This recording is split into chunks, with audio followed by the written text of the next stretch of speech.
Hey there, welcome to today's episode. Exciting day in the studio today because we have a brand new toy, this time the Polyend Tracker Plus. Different from the original tracker, we now have stereo sampling, bunch of things which as a sample head I'm very interested in. And for full disclosure, I actually approached Polyend and asked if they wouldn't mind sending me one of these in return for me doing some reviews of the device and some tutorials and some other things like that. They kindly agreed, and I want to say thank you to Mitch for helping set this thing up, but no money has actually changed hands and I'm under no obligation to give anything other than an honest review of the product. Now, as the title suggests, this is going to be just a first look at this. I will dive in and do a few tutorials once I've got my head wrapped around the tracker workflow, but I wanted to kick off today just by showing you the device. Let's take a look at what's in the box and just to give you my first initial thoughts on what I'm hoping is a very exciting little device. Now, of course, the big ticket inside of the box is the Polyend Tracker Plus itself. It's a great looking little unit, but we're going to come back and take a look at that in closer detail in a moment. One thing that I really like is that they actually give you a proper paper manual. That's actually a pretty rare thing these days because normally it's a link to like a web page, but when you're just sitting with the device and you want to flick through and have a bunch of information at hand,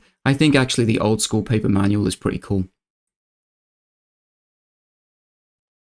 It also comes with a really comprehensive list of accessories and cables included, which I think is really good for a company to put out. A lot of the time, companies make you buy the device and then they want you to spend extra money on all the accessories that you need to go with it. In this case, Polyend have provided us with everything that we need. We've got an audio output splitter cable here. They also throw in this 5-pin MIDI adapter for hooking up your external MIDI gear. There's a power adapter that comes with a range of plugs for different countries, which is handy. There's also this really nice quality USB-C cable. It's braided, looks like a really decent length, which is going to come in handy as well. And to finish off, they even throw in a little micro SD card plus a USB adapter that goes along with that for plugging into your computer. A couple of other things that were in the box. We get a download for a free sample pack, preset pack. We get some stickers, plus you've got your warranty information and the Polyend ID card so you can register your new tracker. Okay, let's take a look at the hardware unit itself. It's a really nice looking device. Ticks a lot of boxes for me personally because I like minimal. It's black, it's sleek, doesn't have a lot going on, there's not too many colors, it's not garish, and it's not trying to look like something from the future. It has a nice retro feel with this LCD screen and these mechanical buttons. And of course underneath we have our pads, our buttons that we can play with, and this encoder as well. On the top, we've got a nice brushed aluminium surface, and this encoder wheel here, this jog wheel, is made out of one big solid piece of aluminium, so it feels like a nice solid robust device. The backs inside of the device are made of plastic with a somewhat kind of rubberized coating on here. I do have some slight reservations about the rubberized coating and how long that will last. And also if I turn it into the light, you can see it is a bit of a fingerprint magnet already. I've only been touching this for a second. It is a really sleek and compact unit. You can see it's not very thick in terms of the depth, and the overall size of the device is pretty compact. This is particularly useful because it does run off a power bank really well, so you can take this thing wherever you want to go. It's not the easiest thing to film, but you can see on the back of the device we have these 3.5mm ports. We have one for audio in, one for audio out. We have a microphone port, and we have MIDI in and MIDI out as well. There's also a slot for the micro SD card, a USB-C port, and the power switch. So now we've had a look around the hardware, let's turn this thing on. There's a power switch on the back left-hand side.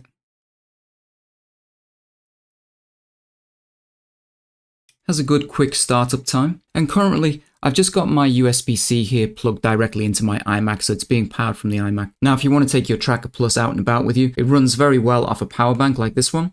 It says something in the manual that I read very briefly about not using a smart power bank. I think it's something to do with the way the power turns off and on. I did a few tests with this one here that I got from Amazon and it runs just fine. So just look into that if you're thinking about getting a power bank to run with the Tracker Plus. It is great that you can use these because it just means, yeah, you can take your Tracker Plus anywhere you want to go. Now, if you've just bought one of these, the first thing you might want to do is update the firmware, and you can do that very simply with the config button. And on the left-hand side, using these arrow keys here, we can scroll to where it says firmware. That is going to highlight our current version, and it is 1.01. Updating the firmware is nice and easy. You go to the Polyend website, look for the latest firmware. You can download that, copy it onto your micro SD card, which goes back into the device, and then you can run the firmware update from there. Now, at the time of making this video with 1.01, I do believe there are a couple of bugs on this device. I think they relate to the synth engines, but you can rest assured that Polyend are working on it. It was mentioned to me in the conversations I had with Polyend, and I'm sure in the not too distant future, we're going to see an update here to fix those. Now, despite this device coming with a very comprehensive manual, I'm like most new users, I just want to turn the device on, dive in and get started. I tend to do that with most new devices simply because I want to know how intuitive it is for a new user. And what I will say about this is that if you have no previous experience experience with a tracker, you're not familiar with tracking, then this vertical way of working and inputting your steps may take you a moment to get your head around, but actually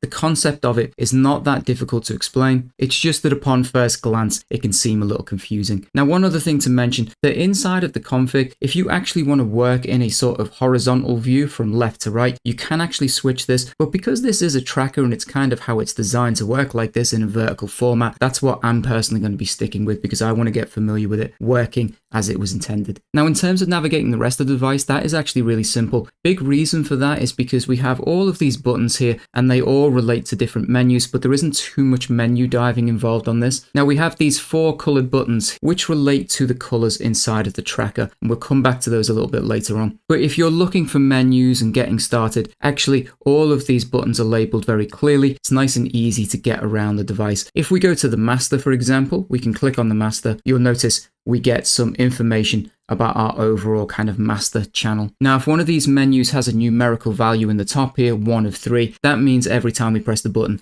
we get to a new page. So for master, we have 3. We have this first view, second one, and a third one. So keep that in mind, but not all of these buttons do that. Some buttons are just a 1 menu item, like config. File is the same, only 1 menu here. Perform, we have this performance effects page. It's just 1 menu. Instrument parameters has a couple of pages. You can see we have 2 pages here. The sample loader is also 1 page. Sample playback is the same. Sample editor has 2 pages. We have our sample recorder when we record external audio in. There's also a song mode, and then we have pattern. So not a lot of menu diving needed. When we're in pattern view like this, when we're going to start inputting some of our notes, our instruments, we also have this set of buttons underneath for other menu options, which you'll see. So we have pattern 1, which is currently flashing. We have our pattern length that we can set, step, jump, fill, preview, undo, redo. And then there are a few more options. If we click this last button here, you will see there are 3 pages we can scroll through. Underneath the main menu buttons, we have what I would call the navigation buttons. So we have a set of arrow buttons so that we can move up and down throughout our slots here, and left and right. And also when we're inside of menus, we can navigate using these buttons as well. There is a home/insert button, a backspace/delete button, a paste/copy button, a play button, a record button, and a shift button. We also have this new and improved jog wheel, which is really robust, feels really nice. You can scroll through, as you can see here. Great for when you're inputting steps, but also for when you're inside of your menus, changing parameters, you will use this scroll wheel to do that. On the bottom left-hand side, we have the pads, the buttons for inputting notes. They are actually surprisingly responsive. I don't believe they're velocity enabled, so if you want to have velocity as you're playing, you'll need to connect an external MIDI keyboard. But despite the small size, they're actually not bad for like finger drumming, very basic finger drumming, but you can do that on these, and they feel just fine for playing synth notes and all that kind of stuff. They're also illuminated, so that provides some useful feedback when you've got samples loaded up. And aside from that, that is pretty much everything that you will need to navigate and get your way around the device. I think it is intuitive, as I said, because we don't have a lot of menu diving and everything is labeled quite clearly. It's only the tracker that I think you will spend a little bit of time getting used to if you've not had any tracking experience before. Now, as I said at the beginning of the video, this isn't going to be a tutorial per se in this episode. I will do some separate tutorials later on, but I do want to take a look at the features and functions on this device so you've got a good overview of what it's capable of. On the main screen, of course, we can see our tracker with our tracks from left to right, starting with track 1, and currently we can see up to track 4 on screen. If I use my right arrow key, I can scroll across and you will see we have 8 audio tracks, and then we start into our MIDI tracks and we have 8 of those as well. So you have 16 tracks in total that you can play around with. In typical tracker fashion, even though our tracks are from left to right, we are actually working in a vertical view, and we input our samples or our synths, whatever it is we're playing around with, onto these individual steps highlighted by the green box here. In the top left-hand corner, you'll notice it says pattern 1 because we create patterns just like any other sequencer, your DAW. You create multiple different patterns. You can group those together and create a song from that. And on the second button in, it shows us the length of that particular pattern, in this case 16 steps, which acts like 1 bar of audio. You can hold down length, and manually you can change this using the arrow keys, or we can use the scroll wheel. You'll also notice underneath that the pads light up, and that is because there are some presets. If I press this one, we have 16 steps, 20, 24, 28, you get the idea. In this case, I'm going to set it back to 16 steps and we'll leave it like that. And when we press play, what it does is it simply loops our 16 steps around and around.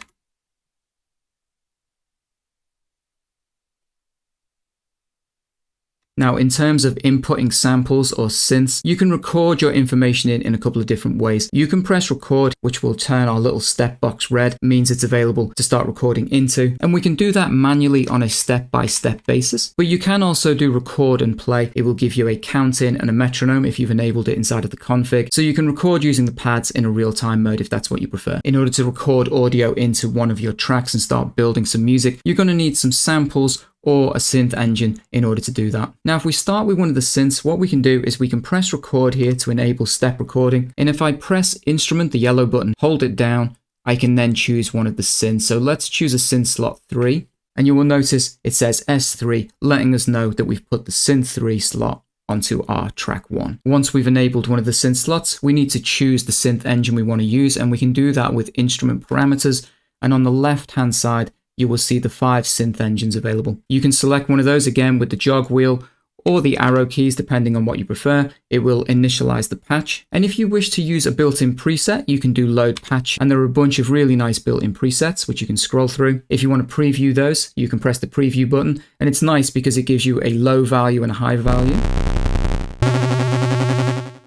It's really cool. If that's the one you wanted, you could click confirm and it will load that in. We're not going to do that in this particular episode. I'm going to cancel, but be aware you've got these 5 synth engines and the presets that you can play around with. You're also not limited to those synth engines in terms of the presets. You can actually customize them, tweak all of the parameters for each of these synths, and that way you can create your own custom patches and you can save those up. Of course, the other way that you can get started is to load samples in, which is something I'm kind of more interested in, but we can go to the sample loader and you'll notice on this screen we have access to our SD card. So you load samples onto your SD card into folders, you'll be able to access those. The current folder on screen is part of the built-in presets and sounds that you get with the device. You get a lot of those already on the SD card. And scrolling through and finding samples is as easy as any other sampler. You use the jog wheel or the arrow keys to move around through the folders, and you use your enter button here in the bottom left to move through those folders. You will notice for this episode, I've already loaded in a kick, a hat, and a snare, but let's just add one other sound in here so I can show you how that works. If I go up to say like the percussion folder, and we press enter, we can then look for a percussive sound that we like. Let's say it was this one, and then I can click add and put that into my list. One thing to keep in mind is because I've already loaded some sounds in here, I'm just going to jump over and I'm going to move down to the slot where I want to load this particular sample, and I can click add. If I want to add multiple sounds, I can use add next because it will drop me to the next step where I can load another sound and add next again, and you get the idea. It's great that we have a memory view that's telling us if our memory's getting full. And we also have this preview volume for the samples. So if they're a little bit quiet, you can change this volume. If they're too loud, you can turn it down. With some samples loaded into the project, we can go back to our pattern. And because I'm not going to be using this synth engine just now, I'm actually going to press delete on this step and delete any information away from there. I am going to go back up to step 1 though. And if I want to start loading my drums in, we can start loading our individual drum samples into track 1. In order to access which sample we're putting in, we hold down instrument and we choose whatever sound we want to start putting in. So in this case, let's start with our kick drums. We'll select those and then let go. I have now put a kick drum onto the first step, and if I press play, you will hear that. Now, as long as record is enabled and the box is red, it means as we go through our steps, we can put kick drums onto any of these steps that we like. We're working with 80 BPM in sort of a hip hop drum loop, so I'm going to move up and I'm just going to put another kick drum in here. Now, you can actually do that in a couple of different ways. If I turn the jog wheel once, you'll notice it inputs a step there for me. I can delete that. I can move back up. I can also use the pads at the bottom. If I press this one here where C5 is, that is going to put that same note in as well. Now, if I just turn record off for a second, I just want to show you that when your kick drum is loaded up, you can play that across the scale using these pads. And of course, that's pretty handy. If you want to put in a different pitch of kick drum, whatever one we press here will be inputted into that step. So we can start with note C5, but if we wanted to, on our second step, if I press record for a second, I can change that and come down, make it lower, like C4. Now let's say we wanted to add our snare drums in. I can hold down instrument and I can choose the snare sound. You'll notice with record enabled though, it drops that snare sound in exactly where that step is. If we turn this off and then we select the sound, it won't do that. So just keep that in mind. That's not where I want my snare to be. So I'm going to press record and press delete. And then I can move down and put my snares where I want them. Typically for 16 steps, doing a 4/4 pattern, very straight up, we're going to put them on the 5. So I'm just going to turn the jog wheel here, put one on the 5, and also on the 13.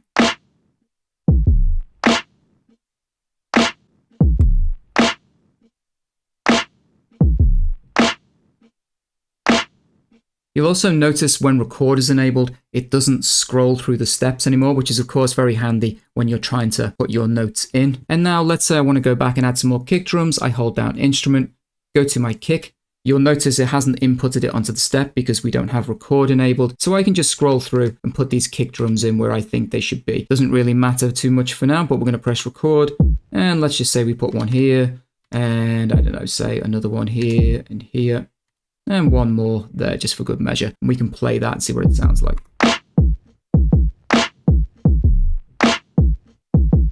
Now here we run into one of the first quirks of the tracker.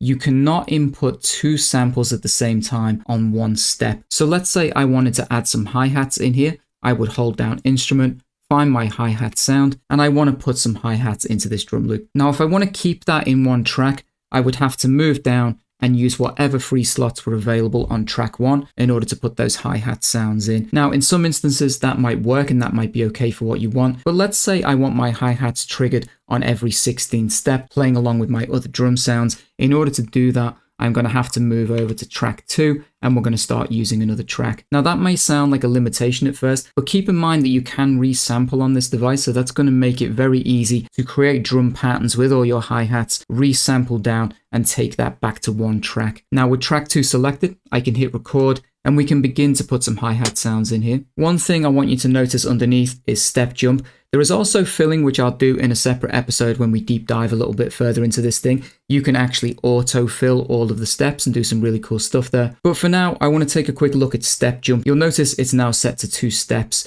The reason for changing that is because I want to put hi-hats in on every other step. And a really easy way to do that is to change step jump from 1 up to 2. We can change it to whatever value we like, but in this case, 2 will skip a step. So when I press my hi-hat pad, it is going to input on every other step. Really quick, nice and simple. Now when we play our drum loop,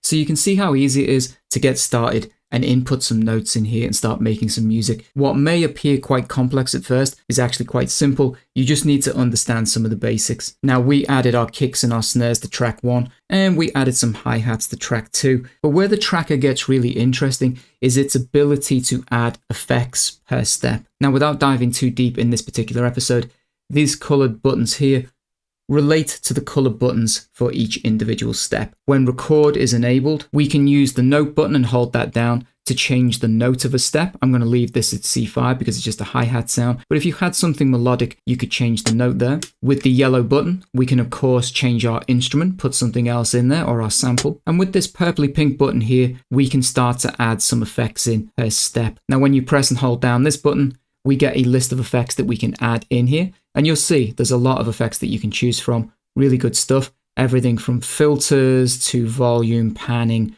reversing the sample, rolling the sample. There's an arpeggiator, and you can do micro moving and things like that. For the sake of this demonstration, let's just add a roll effect.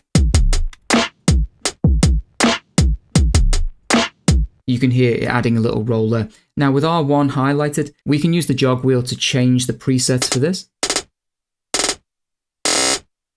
You can hear those different roll effects.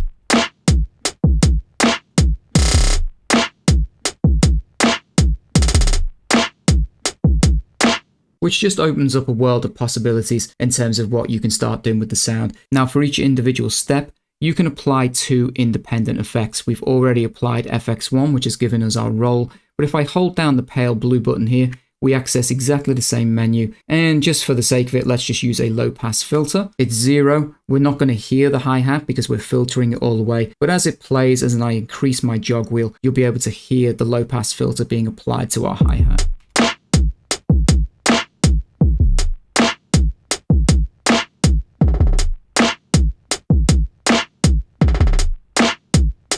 you can hear it filtering it out. And that's where I think the tracker workflow becomes really interesting, really exciting, because for every single one of our steps, every single one of our samples or our sounds, we can apply these individual effects. And so some of our hi-hats can be being played in reverse, they can be rolling, they can be filtered all the way through. It's not per track, but per step that we can apply these two independent effects. And so that is just a very basic look at how you can input notes into the tracker and get started. As I said, at some point in the future, we'll dive into this further and we'll do some proper tutorials. But I hope already you can see the scope and the potential for creative possibilities using these independent effects. The fact that you can change your notes very simply, change the instrument type. You can even have it randomize the instrument that comes through as it plays. And I think that's why trackers have always been favored by artists like Aphex Twin, because there is a lot of probability, chance that you can play around with, and just some really wild and deep ways of making complex and exciting patterns. Now, before we sign off in this episode, I just want to take a look at some of the other functions as well. For every sample that we load in, we have some sample playback options. You will notice on the right hand side, we have playback mode, so one shot, forward loop, etc. We can also get into slicing and beat slicing. So just like on the MPC, you can record your samples in. It is a sampler, of course. Record in from your line in, your turntable, whatever it is, and then you can slice that sample up and put all of those pieces into your tracker patterns. I think that definitely has the potential to be pretty exciting, because we can use independent effects on each of those slices, come up with some really weird and wonderful ways